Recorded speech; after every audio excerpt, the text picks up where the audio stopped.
নমস্কার, দেখছেন ওঙ্কার বাংলায় টেলি ক্যানভাস, চিত্র শিল্প ছবি ক্যানভাস। এই নিয়েই আমাদের এই বিশেষ অনুষ্ঠান। মিহিকা রয়েছে আপনাদের সঙ্গে, আর আবার আজকে আমরা চলে এসেছি একাডেমি অফ ফাইন আর্টসে।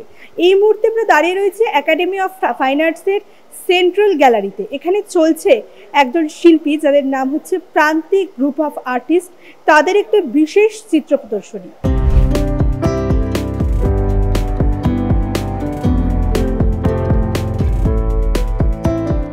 আমাদের সঙ্গে রয়েছেন এমন একজন শিল্পী যিনি পেশায় অধ্যাপক। একদিকে অধ্যাপনা, অন্যদিকে তার শিল্পচর্চা, সঙ্গে আবার কবিতাতেও বেশ হাত পাকিয়েছেন। এরকমই একজন আজকে আমাদের সঙ্গে রয়েছেন। শিল্পী বিভা বসুকে স্বাগত জানাই। আর নমস্কার স্যার, কেমন আছেন? নমস্কার, খুব ভালো আছি। আচ্ছা, আজকে যে আপনার যে এক্সিবিশনটা চলছে, এখানে দেখতে পাচ্ছি প্রথমে সেটা হচ্ছে পুরো অ্যাবস্ট্রাক্টের উপরে কাজ। মানে আপনি কি এই জনারের কাজই সবচেয়ে বেশি করেন? আমি মোটামুটি অ্যাবস্ট্রাক্ট কাজই করি।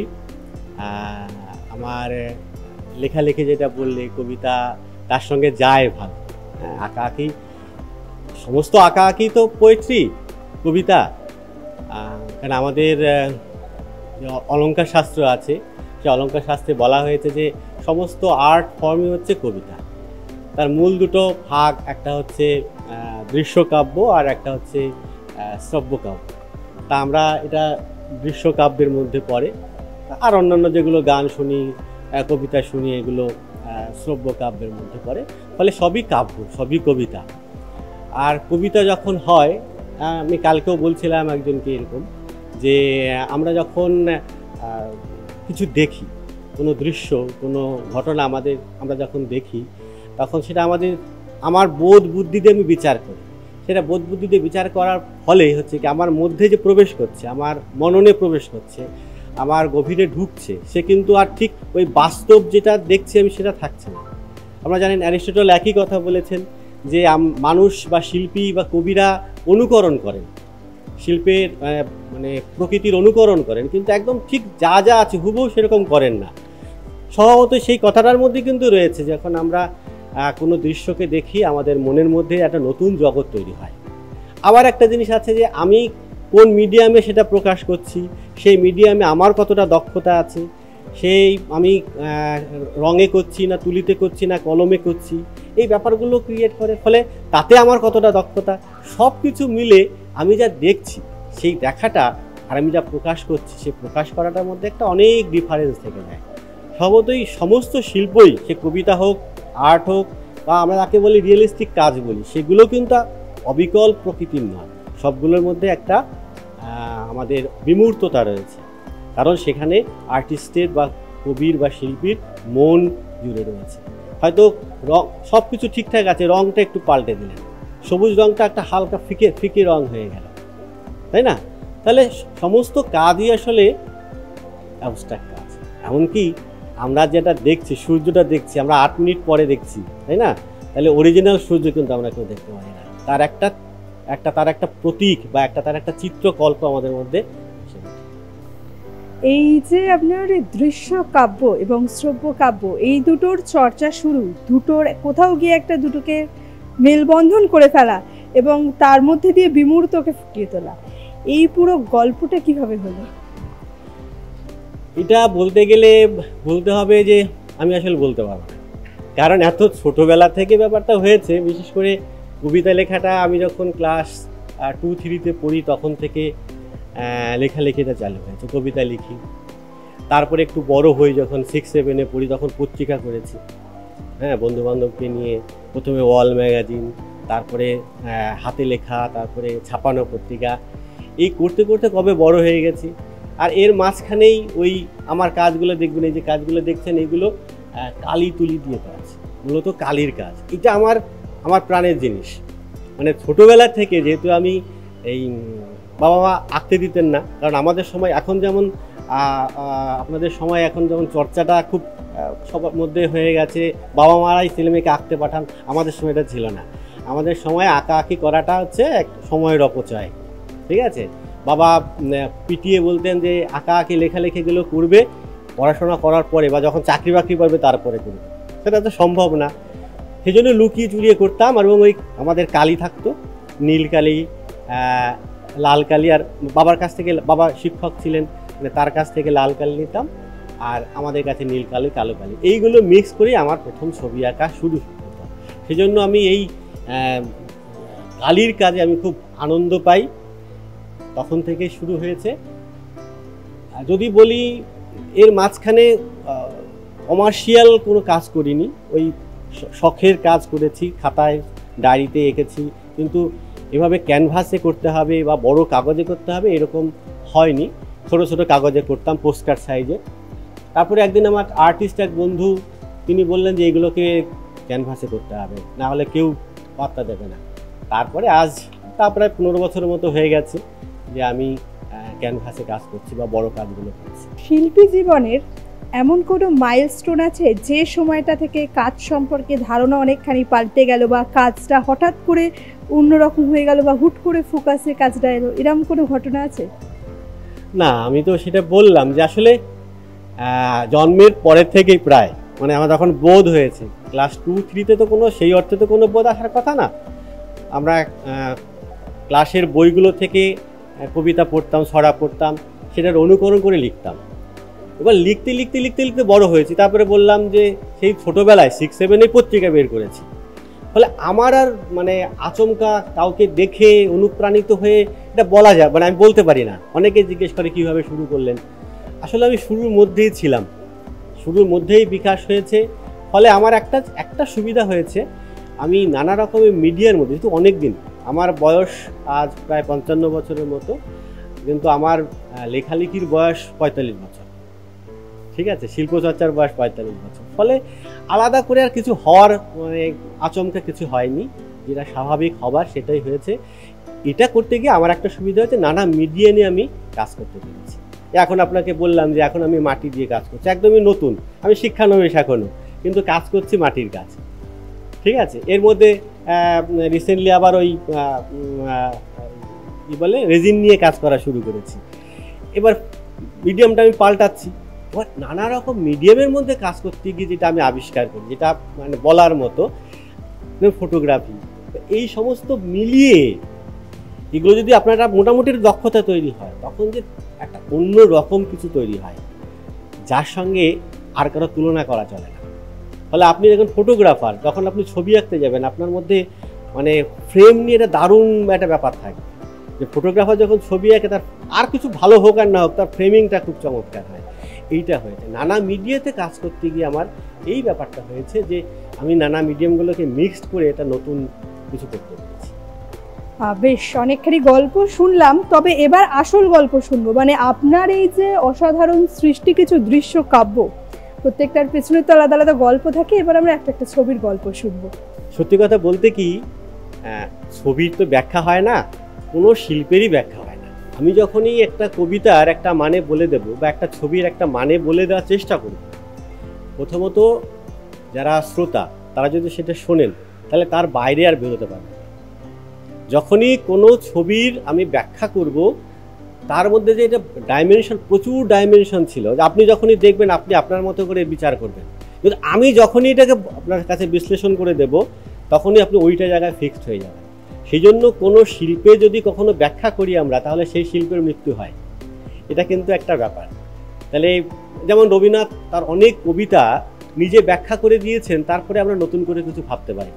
কিন্তু শিল্পের বৈশিষ্ট্য হচ্ছে এইটা, আপনি যতবার তাকে দেখবেন, আপনি নিজে যদি মানে লেখকও হন, আর্টিস্টও হন, আপনি যতবার দেখবেন আপনার কাছে নতুন শিল্প গড়ে উঠবে। কিন্তু আপনি যদি একটা ব্যাখ্যাকে নিয়ে ওইটাকে দেখেন, তাহলে আপনার যে ট্যালেন্ট সেটা কিন্তু আর বিকশিত হলো না। ফলে ওই ছবিটার, ওই গল্পটার মৃত্যু হলো। সেই জন্য আমরা যারা শিক্ষকতা করি তাদের মুশকিল হয়ে যায় যে আমরা ছেলেমেয়েদেরকে একটা প্যাটার্ন বলি, কিন্তু এটা মাথায় রাখতে হবে, আমরা যখন বলি, কোনো অর্থ বলি, তখন ধরে নিতে হবে যে এই সময় ওনার মধ্যে যে অনুভূতি জন্ম নিয়েছে ছবি সম্পর্কে, উনি সেটা ব্যাখ্যা করছেন।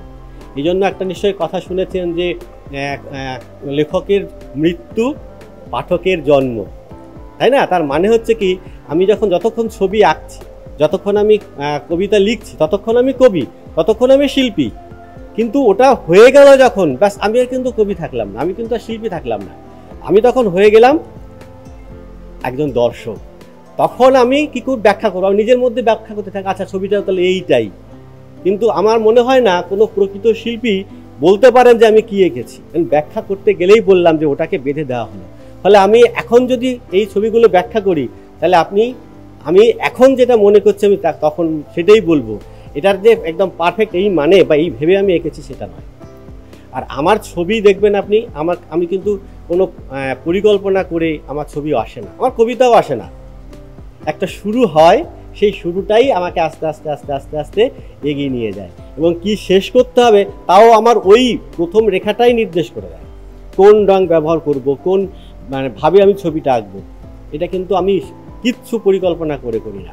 অনেকে হয়তো করেন, সেটা আলাদা একটা ট্যালেন্ট, কিন্তু আমার সেই ট্যালেন্ট নেই। আমি শুরু করি, আস্তে আস্তে আমার ছবি তৈরি হয়, ইন মেকিং, আমি তৈরির মধ্যে দিয়ে আমার ছবি যায়। তো সেই হিসেবে আমি এখন আপনাকে বলতে পারি যে আমার ছবিতে আমার কি মনে হচ্ছে সেরকম।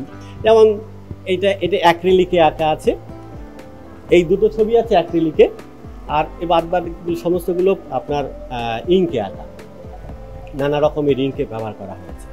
এই ছবিটা আমি যদি ধরি, এটা একটা সূর্য, হ্যাঁ, সূর্য থেকে রশ্মি ছড়িয়ে পড়ছে, হ্যাঁ, এটা, আর এদিকে একটা জলের প্রবাহ চলছে, একটা এই যে একটা দুটো বৃত্তের মধ্যে থেকে, আমাদের জীবন বৃত্ত বলা যেতে পারে।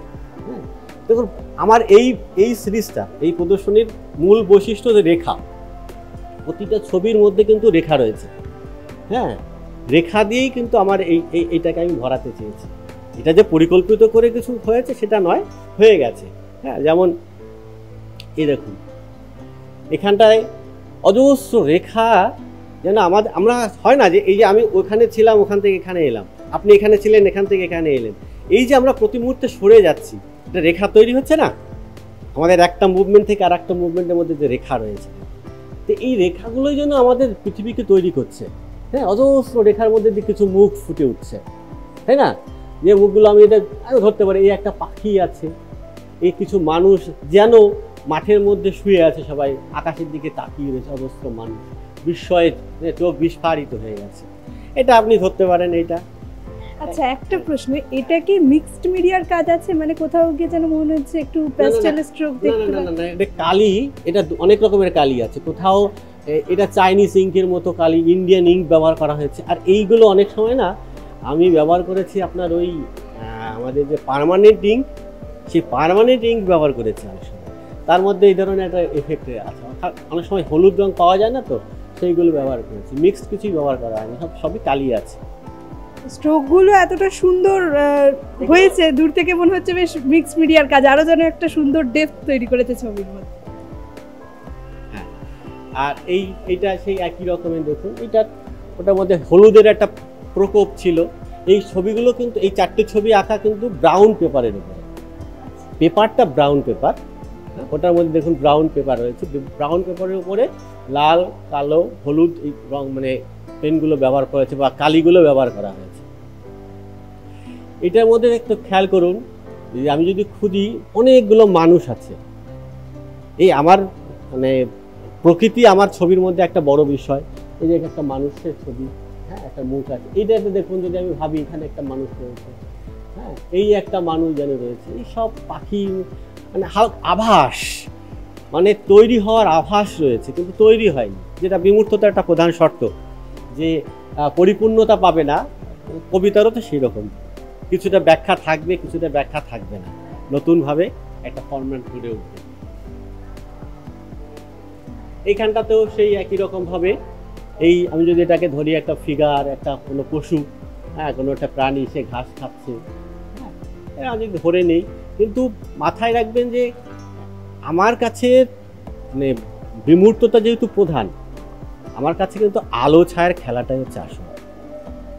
আলো ছায়ার কন্ট্রাস্ট, রঙের বিন্যাস মিলে যে টোটালিটি তৈরি হচ্ছে। কারণ আমরা যখন বিকেলবেলা মানে সূর্যাস্ত দেখি, সেই আকাশকে কিছু আমাদের বলতে চায়, কিছু কি বলে না, তো ভালো লাগে আর তৈরি হয়। আমার মনে হয় আর্ট, আমি সেইভাবে অন্তত দেখি, কোনো শিল্পের কাছে গেলে পরে আমার সামগ্রিকভাবে যেটা ভালো লাগা তৈরি হয়, তারপরে যদি তার মধ্যে থেকে কোনো কিছু আসে, কোনো মিনিং আসার চেষ্টা করে, সেটা আমার বাড়তি পাওনা। এই ছবিটাকে আমি ভাবতে পারি একটি নেবুলা, মহাকাশ মহাজাগতিক ছবি আমরা এখন দূরবীনের সাহায্যে দেখতে পাচ্ছি, একটা ভালো লাগা তৈরি হচ্ছে। এটা হতে পারে, এটা হতে পারে যে আমি দেখেছিলাম যে একটা গুহার মধ্যে যে মানে প্রাকৃতিকভাবে অদ্ভুত রঙের বিন্যাস, এভাবে যেন ওই জল ঝরে পড়তে পড়তে জমে গেছে, এরকম সেরকম একটা ব্যাপার হতে পারে। অথবা হতে পারে যে অঝোর ধারায় বৃষ্টি হচ্ছে, অঝোর ধারায় বৃষ্টি হচ্ছে, হ্যাঁ, পিছন থেকে হালকা করে আকাশটা অল্প অল্প দেখা যাচ্ছে, ওই বলে না যে মেঘ ভেঙে পড়েছে, যেন সেই মেঘ ভেঙে পড়ে যে বৃষ্টিটা হচ্ছে তার ধারা বয়ে যাচ্ছে। এটা আমার কাছে এরকম মনে হয়। এটাও অনেকটা সেরকম যে রেখা, ক্রমাগত রেখার মধ্যে আমরা ঘুরপাক খাচ্ছি, হ্যাঁ, জীবনের স্রোত চলছে আর নানা রকমের বৃত্তের মধ্যে আমরা কিন্তু আটকে আছি। এই আমার মোটামুটি। অনেক ধন্যবাদ শিল্পী বিভা বসুকে। আমরা তার সৃষ্ট অসাধারণ কিছু দৃশ্য কাব্য সম্পর্কে জানলাম, তার সাথে কিন্তু আরও অনেক কিছু নিয়ে আমরা সমৃদ্ধ হলাম। শিল্পকে যে আটকে রাখা যায় না, শিল্পের যে কোনো গণ্ডি হয় না, তাকে নিজের মতো করে বুঝে নিতে হয়। যিনি শিল্প দেখছেন তার উপরে হয়তো শিল্পের প্রকৃত যে অর্থ নিহিত রয়েছে সেটা পুরোপুরি ডিপেন্ড করছে, এটা আমরা জানলাম। আমাদের সঙ্গে এই মুহূর্তে রয়েছেন শিল্পী সৌহার্দ্য ঘোষ। তার কাজের মধ্যে আমরা বেশ দেখতে পাচ্ছি তিনি একটা নিজস্ব অন্যরকম ঘরানায় কাজ করেন। চলুন তার সাথে আমরা কথা বলে নিই। ওঙ্কার বাংলার পর্দায় আপনাকে স্বাগত সৌহার্দ্যবাবু। প্রথম প্রশ্নটাই, এই যে পার্টিকুলার ঘরানাটা দেখতে পাচ্ছি আপনার কাজ করার, এই স্টাইলটা আপনার নিজের ডেভেলপ করা?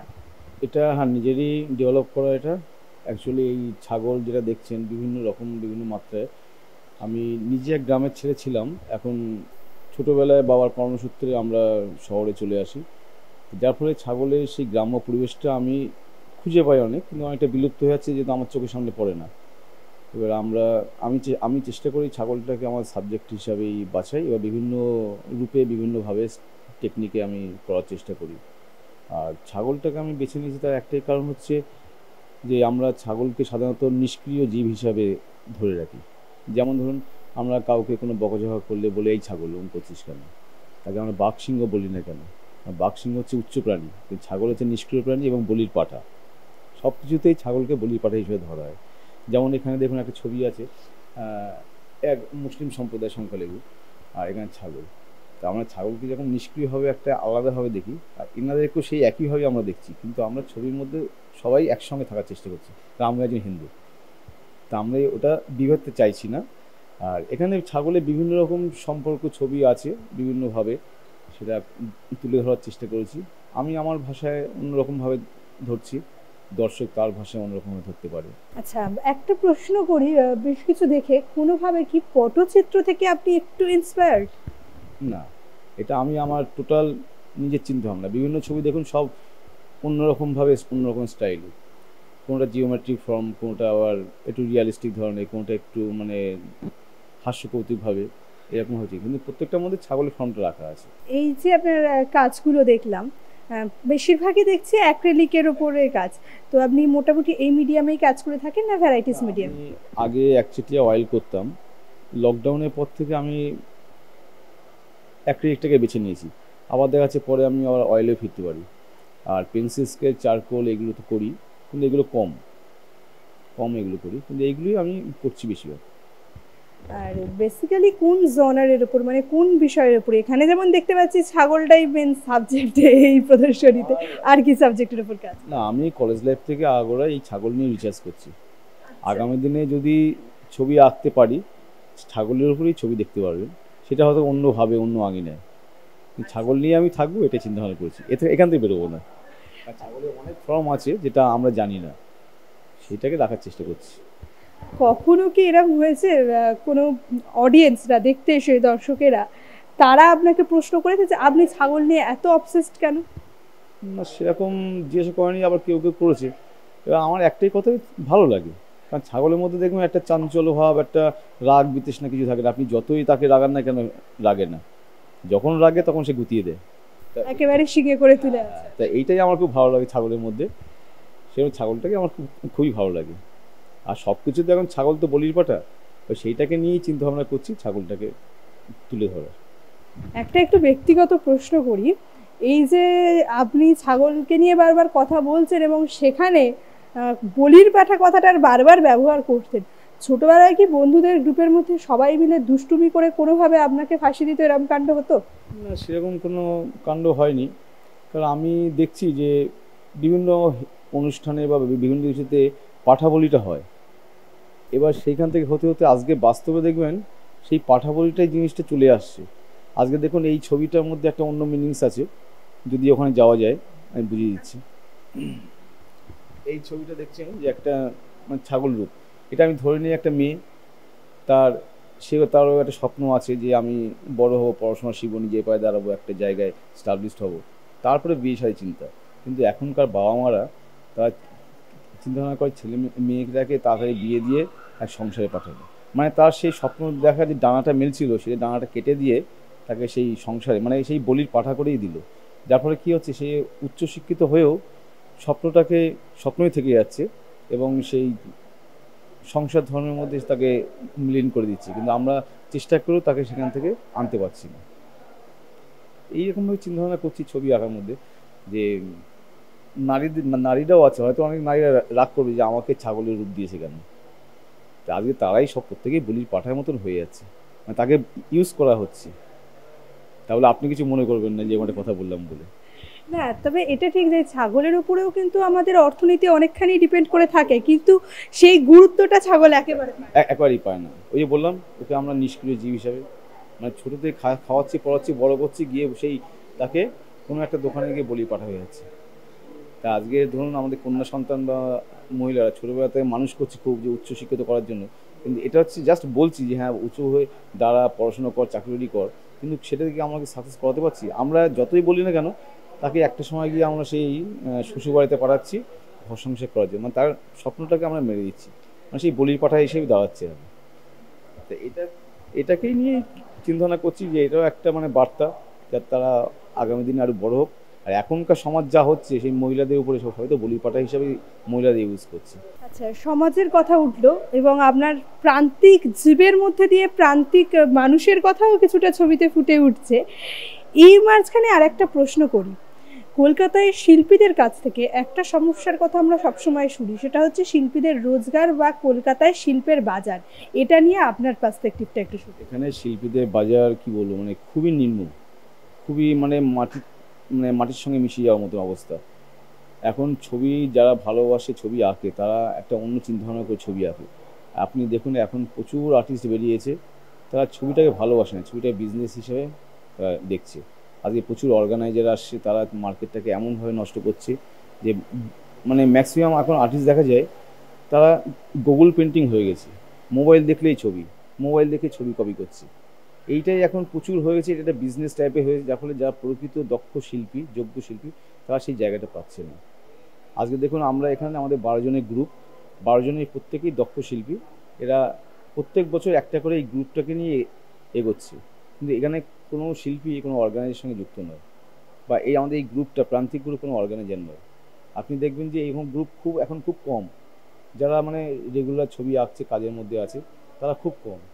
ম্যাক্সিমাম দেখবেন গ্যালারিতে ঘুরলে সব অর্গানাইজার, একটা একটা করে ছবি দিয়ে সব প্রচুর।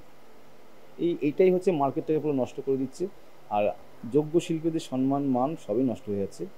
এখন উঠতি শিল্পীদের মান সম্মান বাড়ছে, তা প্রকৃত শিল্পীদের এখন যে জায়গাটা আসছে খুব কষ্টদায়ক, তবু লড়াই করছে। কলকাতার বাইরেও কি প্রদর্শনী করেছেন? হ্যাঁ, কলকাতার বাইরে করেছি, ব্যাঙ্গালোর, কর্ণাটক, বিভিন্ন জায়গায় করেছি, হায়দ্রাবাদ। এখন লকডাউনের পরে সেরকমভাবে হচ্ছে না, তা প্রত্যেকের একটা সেই আর্থিক জায়গাটা তো সবাই কেউ না কেউ টিউশন করেই ছবি আঁকছে, সংসার চালাচ্ছে। লকডাউনের পর থেকে সবাই একটু অন্য জায়গায় মানে মাজা ভেঙে যাওয়ার মতো অবস্থা হয়েছে, তো সেখান থেকে উঠতে একটু সময় লাগবে, দেখা যাক কবে কী হয়, কিন্তু এখন না কেউ বাইরের দিকে যাচ্ছি না আমরা। একটা প্রশ্ন এই বিষয়ে, যে আপনি বললেন কলকাতার বাইরেও অনেক জায়গায় কাজ করে এসেছেন, কলকাতার মার্কেটের সাথে ভারতের অন্যান্য মেট্রো সিটির মার্কেটের কি কিছু ডিফারেন্স রয়েছে? ডিফারেন্স কিছু আছে, বাইরের দিকে ছবির মার্কেটটা বা ছবির গুণগণ মান বা সম্মান সবই আছে, কিন্তু আগের তুলনা থেকে একটু কম, কিন্তু তবুও আছে, কলকাতা থেকে অনেকটা বেশি আছে আমার মনে হয়। অনেক ধন্যবাদ সৌহার্দ্যবাবু। আমরা শিল্পীর বেশ অন্য ধরনের কাজ দেখলাম। তিনি তার নিজস্ব সৃষ্টি, তার নিজস্ব শিল্পকলার মধ্যে দিয়ে এক প্রান্তিক জীবের ছবির মধ্যে দিয়ে কিন্তু প্রান্তিক মানুষজনের কথা তুলে ধরছেন। এই যে একটু আগে আমরা কথা শুনলাম না শিল্পী বিভা বসুর কাছ থেকে, দৃশ্য কাব্য, আবার যেন আমরা এক বান্ডিল দৃশ্যকাব্যের সম্মুখীন হলাম।